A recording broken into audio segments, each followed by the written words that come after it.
Hello, this is New Vision TV. I'm Lynn Komjisha. Many scary details have emerged after police raided Usafi Mosque in Kampala. It is from this raid that police managed to locate the crime scene where Susan Magara was tortured from. In this report, you have details on how police found Magaras' murder scene. The police had been following clues picked from Magara relatives and the investigating officers.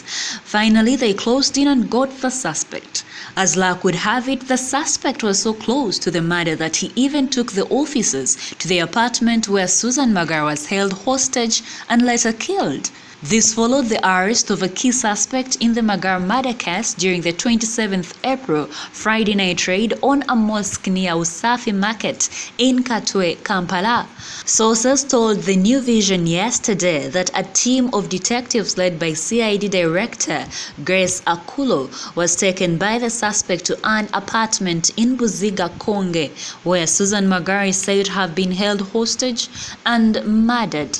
The suspect is said to have reconstructed what happened. According to police, the suspect was contracted to execute the mission. Sources said the suspect was tracked following information provided by one of the Magara family relatives. Magara, a 28-year-old, was kidnapped on February 7th around 8 p.m. near her residence in Lunguja, a Kampala suburb. Her body was recovered from Kitiko village near Kajjansi in Makindye-Ssabagabo municipality, Wakiso district.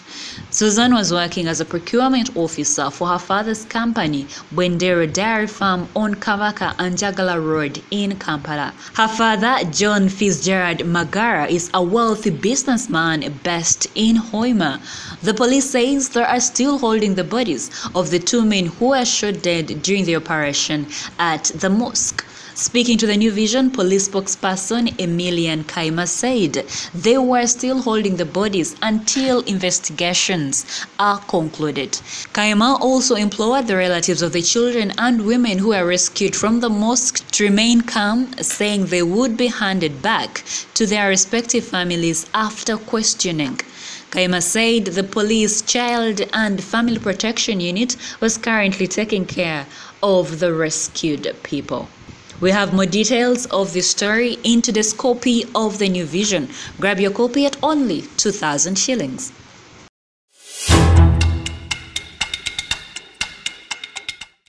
Moving on, the Anti-Corruption Court has refused to give back the embattled State Minister for Labour, Herbert Kabafunzachi, his passport as he had requested. Kabafunzachi, who is accused of soliciting for 15 million shillings bribe from an investor, had requested court presided over by Justice Margaret Tibulia to give him back his passport, saying he would be travelling to Mauritius on Sunday with other members of Parliament. Yesterday, Kabafunzachi made the request through his lawyer, Makindye-Ssabagabo. Last year, Kabafunzachi deposited in court his passport in a bid to secure bail. To support his submission, Kabega told court that he had attached a copy of the letter of the Deputy Speaker of Parliament, Jacob Balanya, to that effect.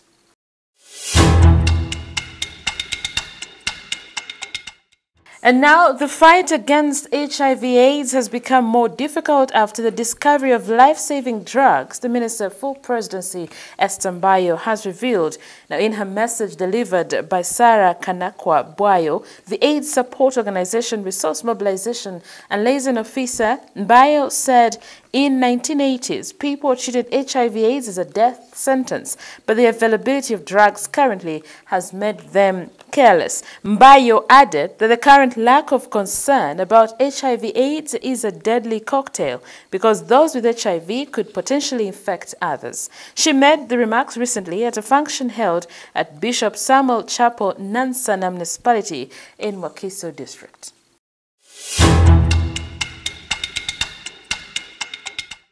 In sports news, Duncan Mugabe will not be denied, not yet, at least. The Uganda top seed moved into the main draw of Futures 1 yesterday after claiming his second win of the qualifiers with a ghastly 6-1, 3-6, 6-4 victory over Peru's Andre Kumeza yesterday at Lugogo. Mugabe started by dispatching Great Britain's Joe Cooper on Saturday, and despite dropping the second set against the 23-year-old Meza, the Ugandan star bounced back to take the final set 6-4. Mugabe had won the first set 6-1.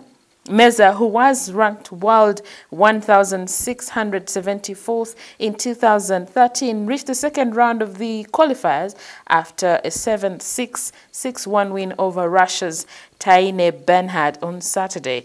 But his journey in these features would not survive the encounter with a man who has a lot to prove, playing at home in the immediate aftermath of a UTA ban. Moreover, Mugabe's form is given more gloss by the dark endings of his compatriots' outings.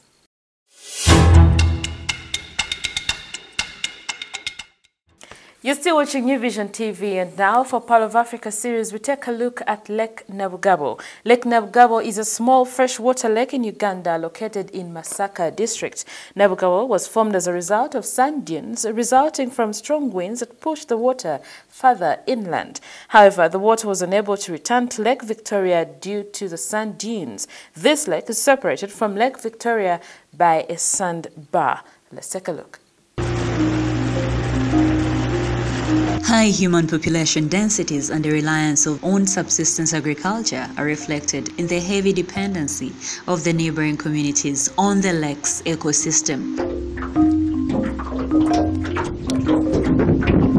The poor agricultural practices have impacts on the water quality and food production. Lake Nabugabo is a natural flowing water body in central Uganda close to Masaka district. It was separated from Lake Victoria about 5,000 years ago due to sand dunes that were formed by strong winds.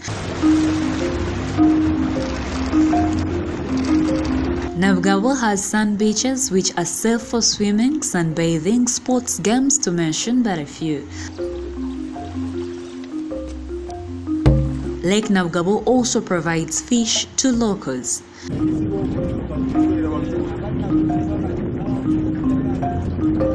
More to see at Lake Nabugabo are donkeys, birds, and more of Uganda's gifted nature.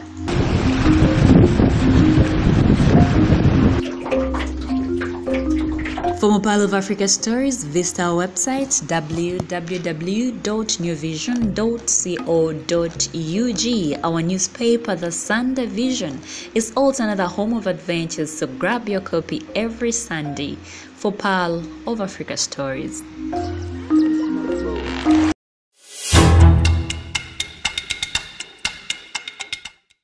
And that's all we had for you. Thank you for watching. Be sure to catch more of your updates on your mobile, on your desktop, on your tablet, anywhere on the go by visiting www.newvision.co.ug. I'm Lynn Komjisha.